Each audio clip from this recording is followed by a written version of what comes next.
The wheels of her suitcase sounded different dragging across the hardwood floor that Sunday night. Heavier, maybe.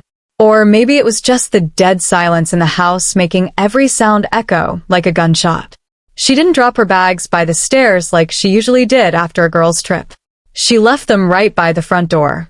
I was standing in the kitchen, holding 2 mugs of tea I'd just poured, waiting for her familiar smile. Instead, she wouldn't even look at me.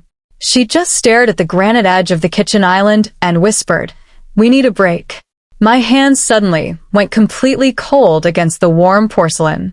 We had been married for 5 years, together for 8. We weren't the couple that fought in public or slammed doors in the middle of the night. We were the steady ones. The ones our friends looked at when they wanted to believe love could just be quiet and easy. But quiet has a dark side. It creeps in under the door frames when you stop paying attention. For the last 6 months, our dinners had become totally silent. Just the clinking of forks and the low, rattling hum of the refrigerator. I blamed it on my stress at work. She blamed it on the miserable winter weather. We were both lying, but neither of us wanted to admit we didn't know how to fix it. Then came the weekend getaway. It was supposed to be a harmless, relaxing trip. 3 days at a lakeside cabin with her sister and 2 old college roommates. She packed her bags on a Thursday evening while I watched her fold her clothes from the bedroom doorway. I asked if she was excited to get away. She gave me a tight, polite smile that didn't reach her eyes. "I just need the fresh air," she said, never looking up from her open suitcase. When she drove off the next morning, the house felt strangely hollow. I spent Friday night painting the guest bedroom, wanting to surprise her with something new when she got back. My clothes were covered in dust and wet paint.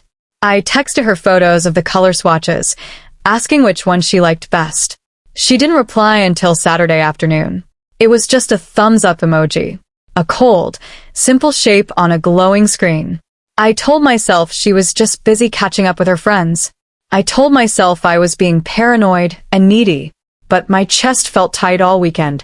A low, vibrating hum of dread settled in my stomach, and I couldn't wash it off. Sunday morning started with heavy, blinding rain. I sat by the living room window with my coffee, watching the water blur the streetlights outside. I picked up my phone to check the weather radar near her cabin. That's when I saw it. We'd always shared our locations with each other. It wasn't out of control or jealous monitoring, just a habit from when she used to commute late at night. I opened the map, expecting to see her icon by the lake. Her icon wasn't at the lake anymore. It wasn't anywhere. Location sharing paused. My thumb hovered over the screen as a cold sweat prickled at the back of my neck. Why would she actively turn it off? I opened our joint banking app, pretending to myself that I was just checking the auto pay for the mortgage. There was a pending charge from late Saturday night. It wasn't a local grocery store or a lakeside diner. It was an upscale hotel bar right here in the city, just 20 miles from our house. My heart started hammering violently against my ribs. I immediately called her sister. The phone rang 3 times before she picked up, and her voice sounded strained, breathless. "Hey, is Sarah around?" I asked, trying desperately to keep my tone light and casual. A long, agonizing pause followed on the other end of the line. "She went for a walk down by the water," her sister finally said. "I'll tell her you called." She hung up way too fast. I sat in the dim light of the living room, listening to the rain violently hit the glass. She wasn't by the water. She was in the city. The air in the house suddenly felt thick, like it was getting hard to breathe. I spent the next 8 hours pacing the hallway floors, wearing a track into the carpet. Every passing car sounded like a threat. Every creak of the house made my muscles lock up. I mentally rehearsed a dozen different ways to ask her about it. I would be calm. I would be rational and mature. Maybe there was a simple explanation for all of it. Maybe the credit card charge was fraud, and maybe her phone simply died. I built a fragile house of excuses in my mind, just to survive the afternoon without losing my mind. Then, at 8 o'clock, headlights swept across the living room wall. The tires crunched heavily on the wet driveway gravel. My chest completely seized up. She was home. Which brings us back to the kitchen. Her standing there by her suitcase and her damp coat, whispering that we needed a break. I didn't offer her the tea I had made. I just set the mugs down slowly on the granite counter. A break from what? I asked, my voice barely louder than hers. She finally looked at me, and her eyes were completely blank. I just need space, she said, crossing her arms. Time to figure things out. I'm not happy. She didn't take off her boots. They were leaving small wet marks on the tile. She was completely ready to leave again. I felt the anger rising in my chest, hot and sharp, finally burning away the panic. Did you figure things out at the downtown hotel last night? The silence that followed was completely deafening. I watched the color drain instantly from her face, leaving her pale and shaking. Her mouth opened slightly, but no words came out. She didn't ask how I knew. People who are guilty never ask how you know.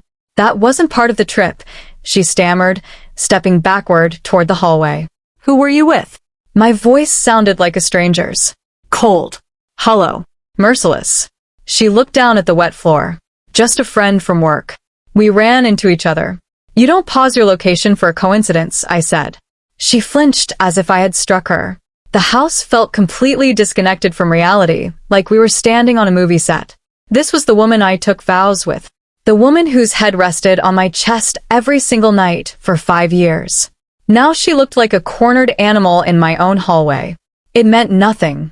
She blurted out, her voice violently cracking. It was just a stupid mistake. The word mistake echoed in the empty kitchen. A mistake is dropping a water glass on the floor. A mistake is forgetting to pay the cable bill. Driving 20 miles into the city, booking a hotel room, and lying to my face is a series of very deliberate choices. I wanted her to cry and fall apart.